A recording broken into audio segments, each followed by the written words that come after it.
সৃষ্টি কৰোঁ বুলিলে ময়ো এতিয়া কিবা এটা কথা কৈ দিলে বিতৰ্কই হ'ব, কিন্তু বিতৰ্কৰ সৃষ্টি নকৰি আমি যিটো মুখ্য আমাৰ ছাবজেক্ট, যিটো মূল উদ্দেশ্যলৈ আমি কথা পাতিছোঁ যে আজি ৰাজীৱ শদিয়াৰ বিয়োগৰ যিটো দুখ আমি পাইছোঁ, তাত আমি যদি ভালকৈ চিন্তা কৰিবলৈ চাওঁ যে তেওঁ প্ৰচাৰ প্ৰসাৰ বিমুখ এজন ব্যক্তি, এজন শিল্পী, যিয়ে সদায় এই অপসংস্কৃতি অসমীয়া ভাষাটোৰ যিটো আমি শংকাত থাকোঁ যে হেৰাই যাব নেকি, সেই কথাটো লৈ জাতিটোৰ হৈ তেওঁ গান গাই আহিলে আজি অতদিনে।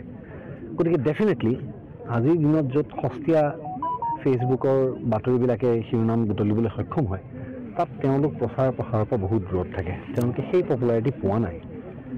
মোৰ দুখ লাগিছে আজি এইটো কথাত যে আমি এজন শিল্পীক হেৰুৱালোঁ আমাৰ মাজৰ পৰা, আৰু ইমান কম বয়সতে তেওঁ আমাক এৰি থৈ গুচি গ'ল। মোৰ সাংঘাতিক দুখ লাগিছে, আৰু তাতোকৈ বেছি মই নিজকে আচলতে অলপমান দুখী অনুভৱ কৰিছোঁ যে মই বাৰু ফেচবুক বৰ চাই থকা মানুহ নহয়, ছ'চিয়েল মিডিয়াৰ লগত বৰ টাচত নাথাকোঁ। আপোনালোকে মোৰ প্ৰফাইলকেইটা দেখিলেও গম পাব যে মই কেতিয়াবা দুমাহৰ মূৰত এটা পষ্ট দিওঁ, তাকো কিবা এটা দিবলগীয়া থাকিলে, ক'বলগীয়া থাকিলে, নহ'লে এই যে নিয়মীয়াভাৱে যে দুটাকৈ পষ্ট ডেইলি দিব লাগে ফলোৱাৰ বঢ়াবলৈ, সেই কামটো মই আজিলৈকে কৰিব পৰা নাই। গতিকে ফেচবুকৰ পৰা দূৰতেই থাকোঁ, কামতেই থাকোঁ, অনুশীলন থাকে, শাৰীৰিক অনুশীলন থাকে। ছবিখনৰ যদিও আমি কেৱল অভিনেতা হিচাপে থাকোঁ, কিন্তু স্ক্ৰিপ্টখন মোৰ হোৱা স্বত্বেও কাৰণে মই আৰু বেছি সময় দিবলগীয়া হৈছে। মই শ্বুটিঙৰ গোটেই সময়টোত কনচেপ্টটো মই যিটো বিচাৰিছিলোঁ সেইটো ঠিকে গৈছে নাই সেইটোও চাই থাকোঁ। গতিকে বহু সময় যায়। মই মোৰ বাৰ্থডে, মোৰ জন্মদিনৰ শুভেচ্ছা দিয়া মানুহখিনিৰ হেৰিবিলাকো আজি বহুত মূৰত চাবলৈ পাওঁ।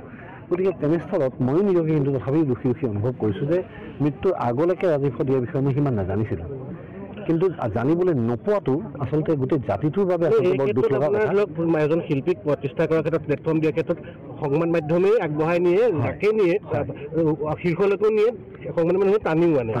সংবাদ মাধ্যমে তেখেতক এখন উপযুক্ত প্লেটফৰ্ম দিয়া, ডিজিটেল মিডিয়াই কওক, প্ৰিণ্ট মিডিয়াই কওক, পৰ্টেলেই কওক, আমি এইবিলাকে আচলতে তেওঁক উপযুক্ত প্লেটফৰ্ম নিদিলোঁ কাৰণে মানুহে চিনি নাপায়। আমি আটাই দিব নোৱাৰিলোঁ আচলতে। সেই ক্ষেত্ৰত আমি আটাই দোষী, আৰু আমি আটাই আচলতে আজি এই যে আমাৰ যিটো লছ হৈছে, এই লছটো কিন্তু গোটেই জাতিটোৰ লছ। কাৰণ এজন শিল্পীয়ে নিস্বাৰ্থভাৱে তেওঁ এটা সস্তীয়া গান বনায়ো পপুলাৰিটি ল'ব পাৰিলে, তেওঁ কৰা নাই। তেওঁ অকল এটা লক্ষ্যলৈ কাম কৰিছে, আৰু লক্ষ্যলৈ কৰা মানুহজনহে আচলতে শিল্পী হয়। কিংবদন্তি কোনোবাই হওঁ বুলিলে হ'ব নোৱাৰে আচলতে। লেগেচি এৰি যাব লাগিব, তেতিয়াহে লেজেণ্ড হ'ব পাৰে। গতিকে তেওঁ লেগেচি এৰি থৈ গৈছে।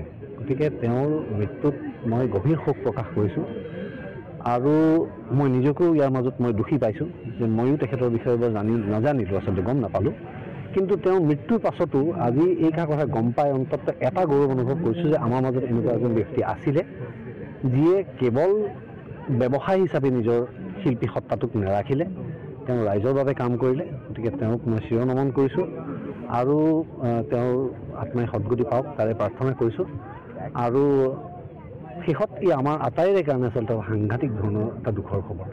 গতিকে তেওঁৰ পৰিয়ালবৰ্গলৈও মই মোৰ সমবেদনা জ্ঞাপন কৰিছোঁ, আৰু আশা কৰিছোঁ যে আমি আগলৈ শিল্পীসকলে যিয়ে নিস্বাৰ্থভাৱে কাম কৰি যায়, তেওঁলোক মৃত্যুৰ আগতে যদি আমাৰ পৰা এইখিনি মৰম পালে হয়, তেতিয়া হয়তো তেওঁলোকে মৃত্যুৰ আগতো কোনো ধৰণৰ আক্ষেপ, কোনো ধৰণৰ হেৰি লৈ মনত নগ'ল হয়। গতিকে আমি সেইটোৱে চেষ্টা কৰিব লাগে। আৰু ইয়াৰ পৰা মই অসমবাসী ৰাইজকো অনুৰোধ জনাইছোঁ যে অলপ সস্তীয়া মনোৰঞ্জনৰ পৰা দূৰত থাকক। সস্তীয়া মনোৰঞ্জন মানে মই কোৱাৰ যিটো অৰ্থ তেওঁলোকে আটাই বুজি পাইছে, যে কিছুমান অতি সস্তীয়া মানুহ যিয়ে কাম কৰি আছে, কিন্তু তেওঁলোকে আচলতে ইমান পপুলাৰ যে অসমৰ বাহিৰত তেওঁলোকৰ মাজেৰে আজি অসমখন চিনি পোৱাৰ নিচিনা হৈছে। গতিকে সেইটো বস্তু হ'ব নালাগে। যিয়ে জাতিটোৰ কাৰণে, জাতিটোৰ গাথা, জাতিটোৰ ব্যথা দাঙি ধৰিব পাৰে, সেই ধৰণৰ বাৰ্ড, সেই ধৰণৰ শিল্পীক আমি সন্মান কৰিবলৈ শিকিব লাগে। আৰু জীয়াই থকা অৱস্থাতে যদি আমি এইখন সন্মান দিওঁ, তেতিয়াহ'লে হয়তো তেওঁলোকেও নিজৰ আৰু বহু বেলেগ ধৰণে নিজৰ কেয়াৰ ল'লে হয়, ভালে থাকিলে হয়।